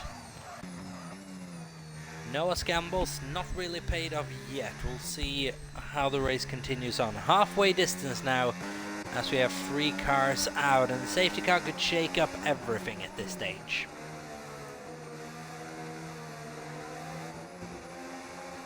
But the track very much is drying up. No more rain, and I believe we're not a million miles away from slick conditions yet. And is that what we're waiting for now? It took me a while to notice, but are we waiting for slicks to come into play? Are we going to see Ondrejek in? Yes, we are, and you would imagine then slick tyres will be going on. Are we going to see Tess respond to that? No, we're not. Are we going to see Squidge try something? Oh, absolutely we are. Might be the one and only chance. Soft tyres on for Ondrejek, which will be his 2-stop. It'll be soft to soft medium then. Track conditions are improving, and this could be the way that Squidge gets by. Has medium tyres gone onto that car, you would imagine, try to go to the end? Or maybe even a set of hard tyres to go to the end here. Hard tyres on for Squidge, but if those fire up, if the track is dry enough, then Tess is not going to be able to do too much about this one. Now we shall wait and see. Noah went in a bit too early, but it's worth a go at it. Matty stayed out yet another lap here. Let's see what Squidge is going to be able to do on those dries, but it's looking quicker than it has been before. And this could very well be a big problem then for Tess. He'll need to be coming in this sector. Oh, sorry, this lap. And DRS has been enabled now, and is Tess going to be able to bolt on a set of mediums, or is it hard tires going on the Mercedes at the end of this lap as well? Should be coming in. Yeah, Tess is coming in here, and now is the question, where is Squidge going to be meeting him? He's a long way back again, Squidge. He's not improving on his previous best either. Could this be yet another one where he's pulled the trigger just one lap too early? Yeah, Tess is coming out now. Once again, he's going to be comfortably ahead of Squidge 2017. Ondrzejczyk leads this Grand Prix by 5.4 seconds. But again, the overcut just working here. And Tess has gained time on Squidge by doing this, and this could have killed this race. Because in dry running, we saw Tess is very much Squidge's equal, and that could have been the chance Squidge had to try something, just not quite working. Maybe just pulling the firing pin a lap too early. So then, strategy for the Monaco Grand Prix is underway. Ondrzejczyk now is going to make every piece of use out of those soft tires. He's got to fly away here in these next couple of laps. Problem is, flying away from someone like Tess isn't necessarily easy, but he's setting purple sectors now throughout the lap. How much of this intense running can those soft tires take, though, is the question. Gaps up to 7.5 seconds. DRS should have been open there, but it wasn't. I'm going to check a 120 flat. It's about a second lap quicker than Tess on the hards.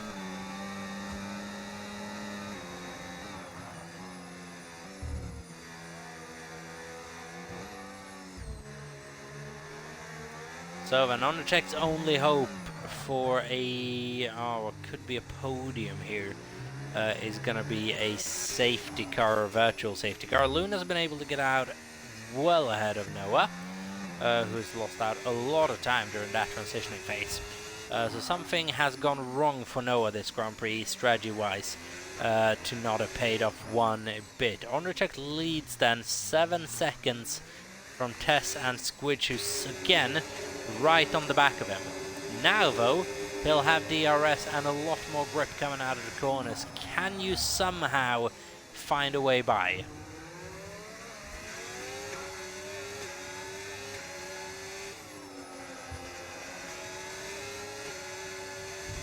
That is the question.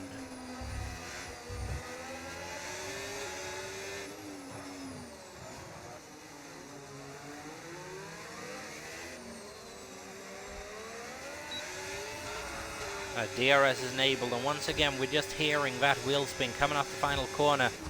But there is some decent closing speed for the Ferrari. If you can just keep it closer, you might have a go into turn 1. So this has now gotten interesting. What I thought was going to be race over might have been race on for real now, and is not going to help that the McLaren is not really getting out of the way here.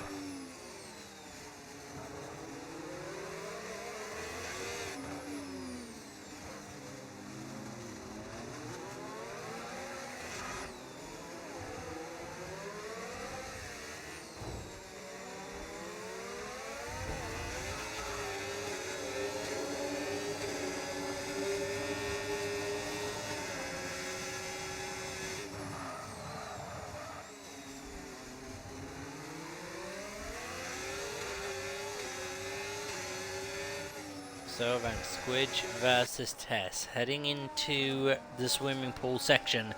Squidge half a second behind, and he is taking time, especially through those chicanes. Now then, through Raskas, rounds the final corner, needs to get a good exit out of here. It's hard to follow, and you again just hear the wheel spin. Getting close though, but not close enough. You need another 100 meters of straight there to be able to make an overtake.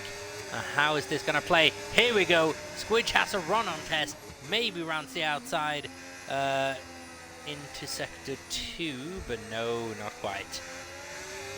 The Squidge now with the momentum by the look of things. Yellow flags in Sector 1. We have hybrid out of this race, and we have the safety car. We do have that full safety car, and this could be advantage on recheck now potentially.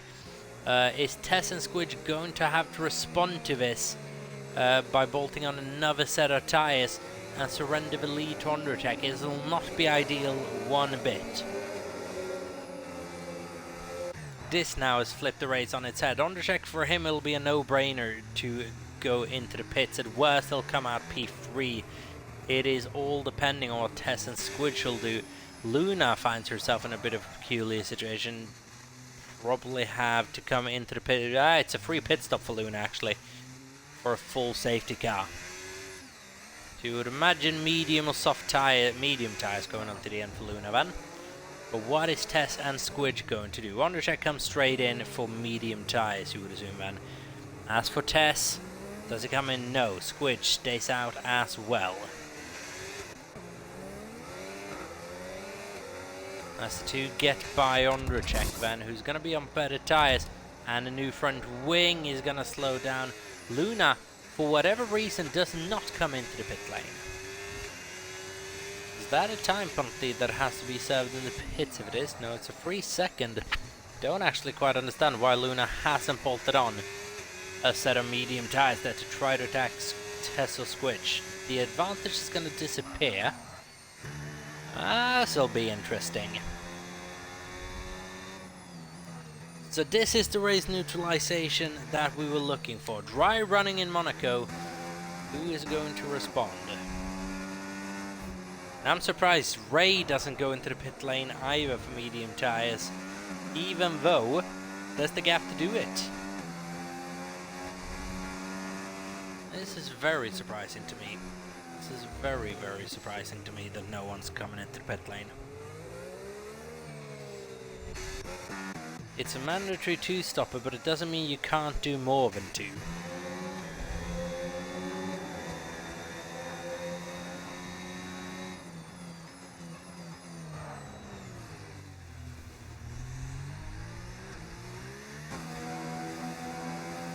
As Matty technically is still with a pit stop window, should he please to just drop a position to Ray, but I don't understand why no one's coming into the pits. Those medium tires surely must feel a lot better than the hards around a circuit like this that's slightly cold as well. Here we go then, rounds, Raskas. Now continues on, both Matty and Ray. Well, at least Matty, see what Ray does. Well, stays out as well. That'd be very, very interesting to hear the thought process behind that after the race. Because that's a call, once again, that I just don't understand. 10 laps to go. Medium tires should provide quite a lot of extra juice. But we are going to get a battle for the win then. It is going to be between Tess and Squidge. Luna has done very well on the wet tires.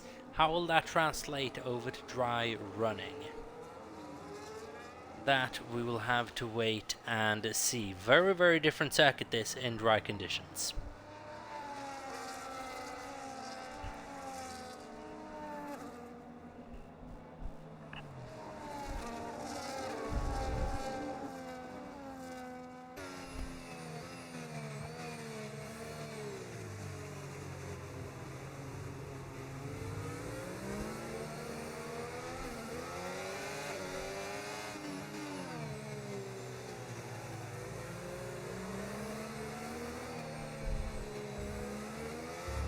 So, and the safety car is still out, just picking people up. There are still opportunities for people to go into the pit lane, perhaps. No one will elect to do so. There's a lot of lapped cars within this field now as well that are going to get well and truly in the way, because unfortunately this game does not let lapped cars overtake the safety car. Which is a bit of a shame, because then Raina and Darren are caught very much in the middle of this battle at the front, which Ondrejek is going to get a very good feel for, and so is Luna.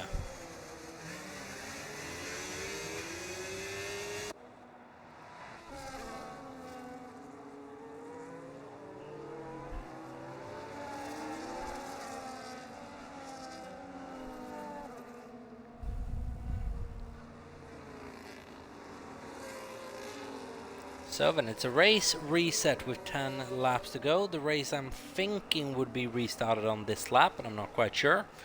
So I believe we're just waiting for Marcus now to join up with the back of the field. Marcus has been very much invisible throughout this Grand Prix. He's really had nothing happen, just been confined to the rear of the grid. The same thing really for Wigan and Holman. Been relatively invisible. Recon's been doing a bit of battling with Matty throughout and been putting pressure on the Alpines. He's now sitting in P9 as a result of that. What could have been for Jamar if he was able to keep this race clean. So Morena, 10-second time penalty for a collision with Darren Style and the safety car, which I'm sure will be looked at after the race if clipped. The safety car is coming in this lap then. It is now up to Tess to control the pace on the restart and get this race underway.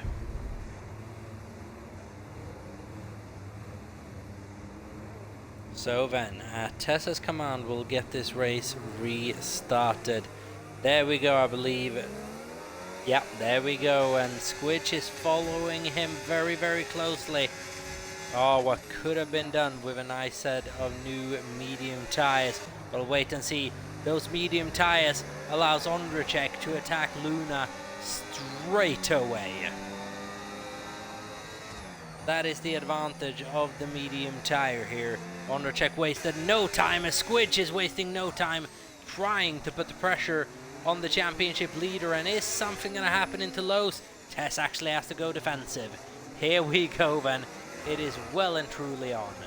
But what could have been if maybe that pit stop had just have been made for one of these two. Because Ondracek is now catching as well. The gap was 2.4, is now 1.5. He could be a factor in this race as well if the mediums are that much better.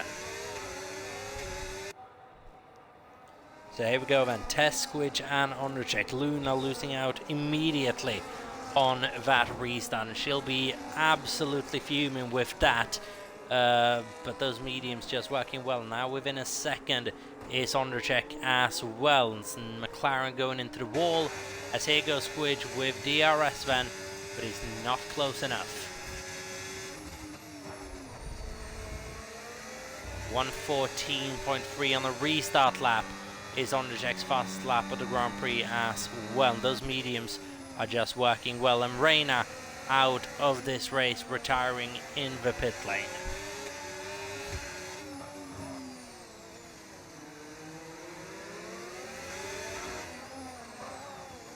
So here we go, Ondracek on the back of this now as well. That could turn into a train. We'll see if Ondracek can start putting moves on Squidge, or Squidge can start putting moves on Tess.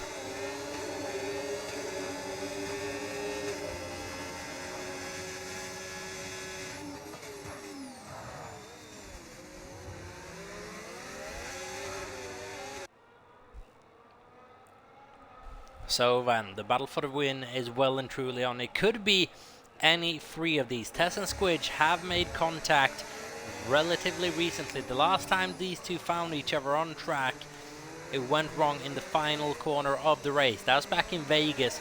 Could it happen again in Monaco?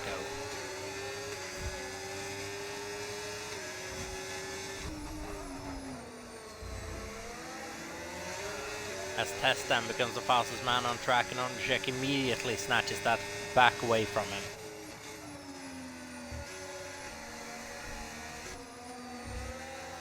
But how is Squidge going to find a way by? How is Ondracek going to find a way by Squidge when he has the DRS assistance from the guy ahead? That is the problem now. Ondracek sitting in P3, his race has worked out beautifully in his re-return to NEF1. Noah's race, a bit less so. Matty has been able to get by Ray as well, and I was sitting in up in 8th, Recon in 9th, and BT in 10th. As Luna, 3-second time penalty, and that could prove costly for the end of this one.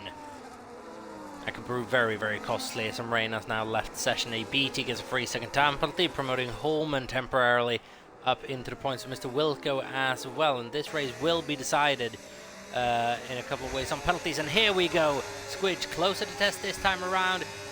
All deployment going, but he just can't get close enough.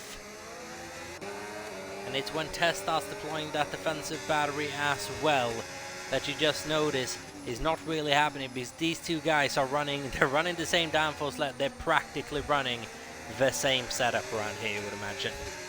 And then it becomes incredibly difficult to overtake, even with that very limited DRS. Only one DRS on around this track is not enough.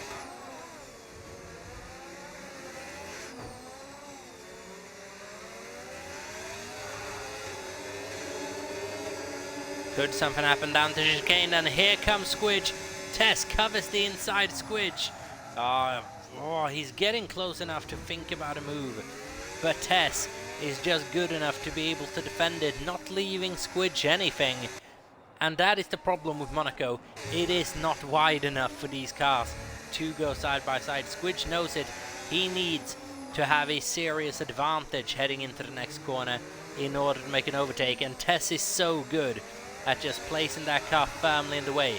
There we go, slightly clumsy exit from Squidge. He's not able to make anything of it. 5 laps to go. Yellow flag in sector 3. It's a McLaren going slowly, I believe, Darren style.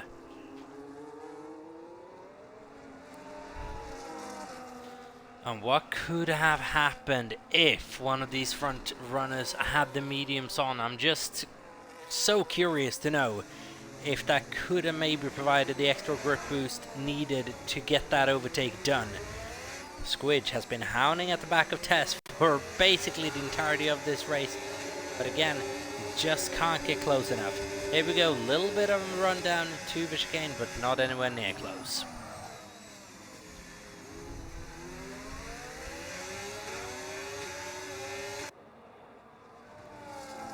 As Tess, Squidge and Ondrzejczyk has left Luna 1.7 seconds behind, and Squidge meanwhile has to keep a very close look behind at Ondrzejczyk, who goes all sorts of sideways coming out of the or heading into the penultimate corner.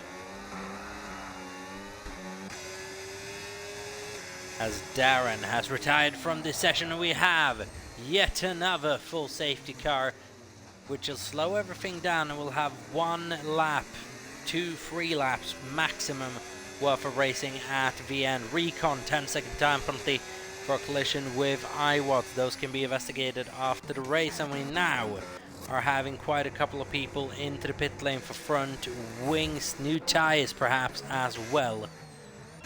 Is anyone going to be bold enough to make that move? No.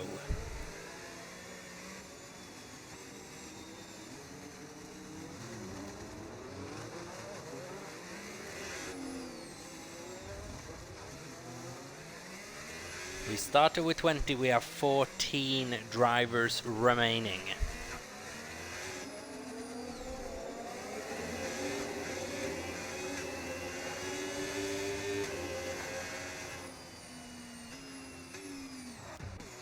Yet another full safety car van.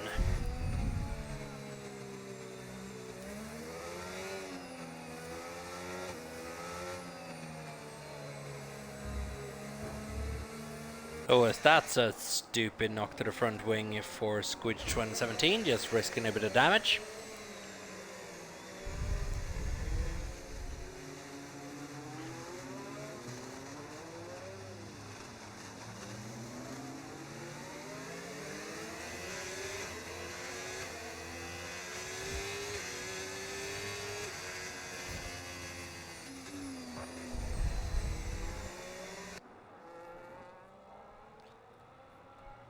But then it's going to be late drama here. Tess will need to ace this restart, or Squidge will be right at the back of him.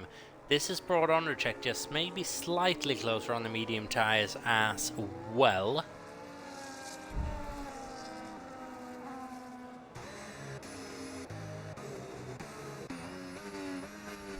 But it's not done basically anything for the top 10, except give iWatts a nice set of soft tyres to attack potentially the Aston Martins with.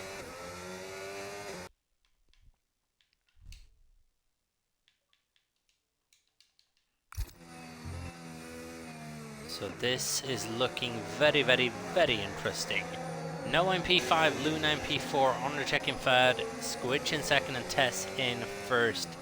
A couple of laps left to go. Time penalties now will be made more severe as well. There's very much a fourth place in this for Matty Adam if he can keep those gaps down as well. As for tyres, everyone outside the top 10 and iWatts soft tyres for these last 2 laps. Most likely gonna have 2 laps worth of racing action at the end of this one.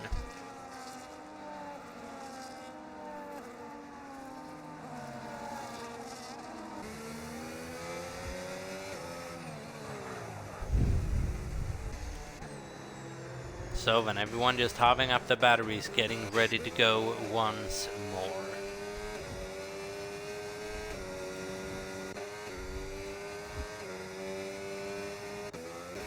Could there be points in this for Mr. Wilco as well, seeing how he's kept this penalty free? There very well could be. All depends on that penalty outcome, and we're looking at the 10-second time penalty between Recon and Darren Style, I believe, as well, but it will have to be submitted for it to be looked at, but we haven't noticed that instant. So it'll be interesting to see. Biggest gainers of this race, Holman up 8 positions, and Mack is up 6 for a good result for Aston Martin so far. Biggest loser has to be Mr. Wilco, obviously down 6 places on his initial quali run, so he's not had the best of times around here. But here we go, when the safety car should switch his lights off at any moment now.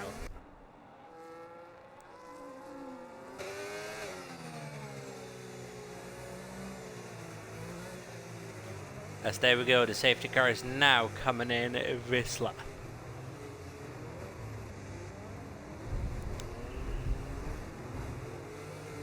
So then, Ferrari versus Mercedes, Tess versus Squidge. 2 laps to go in this Grand Prix, and Squidge is pushing Tess around the final couple of corners basically. As there we go, Tess gets the race restarted, and now can Squidge follow him through? No overtaking until the control line. Tess has kept that restart very tidy, and now needs to keep it tidy for 2 more laps. Undercheck not quite sticking with them on the restart. Matty doing everything he can now to stick with Luna and Noah on this safety car restart. Holman as well could gain positions by this. So this race is far from decided yet.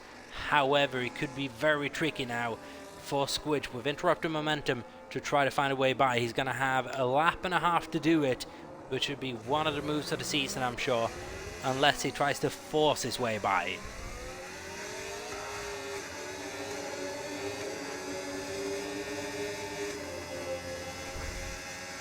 So then, Tess v Squidge, 4/10 of a second lock up from Tess, and could this be an opportunity that Squidge is looking for? He's gonna try to drag race Tess to the inside, to the left-hander, but it's not gonna work. Tess is just too quick in a straight line and didn't lock up quite bad enough for that move to be able to work, and we now have 1 lap, 3/10 of a second separated to, and not gonna have DRS.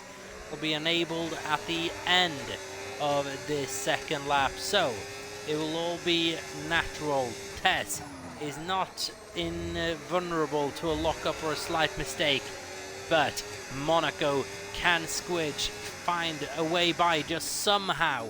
Undercheck has done a mega job in P3 for this race, has been leading almost the majority of this race probably on that first intermediate stint, just waiting for the dry tyres to come in.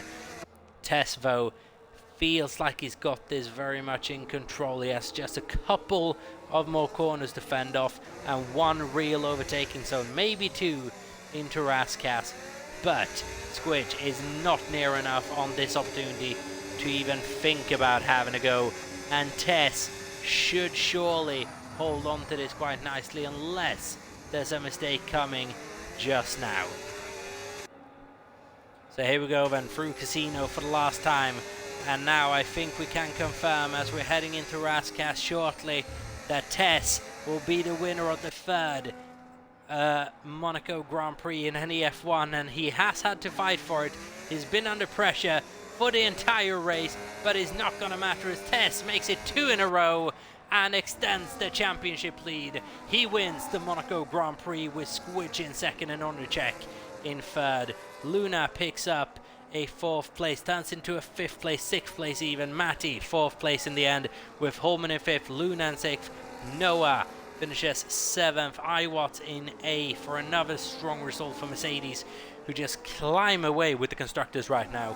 ABT 9th and Ray in 10th. Marcus, Wigan and the Hasses just miss out on points. Mr. Wilco having a very, very bad restart and finishing well down the order. But that is the end to maybe the longest race we have done in NEF1. It's taken almost a full hour to do, maybe even slightly more.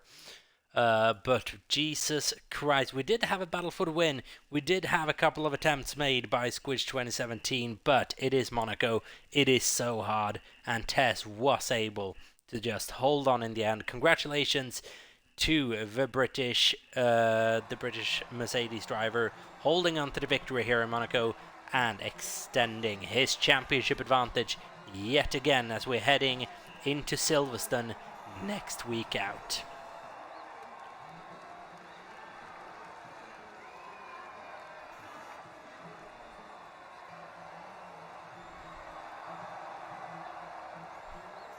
As then Ondrzejczyk back onto the podium in his re-return to NEF1, and there you have your race results. Beat with the fastest lap there in the end, Tess with the victory from first on the grid. Holman from 16th to 5th in Monaco is incredible strategy from him. A couple of DNFs for this one. Darren Stahl, Emreina, Hybrid, Djokovic and Jamar all missing out on finishing this Grand Prix, and only 5 people penalty free, and they were the top 5 with that late safety car. But then, thank you very much for sticking with us through this Monaco Grand Prix. We will be back with you. We'll be back with you in 1 week's time for the British Grand Prix around Silverstone. That'll be an absolute banger, which will provide significantly better racing than we have gotten tonight. So until then, thank you so much for watching. Take care, everyone. Good night. Peace out.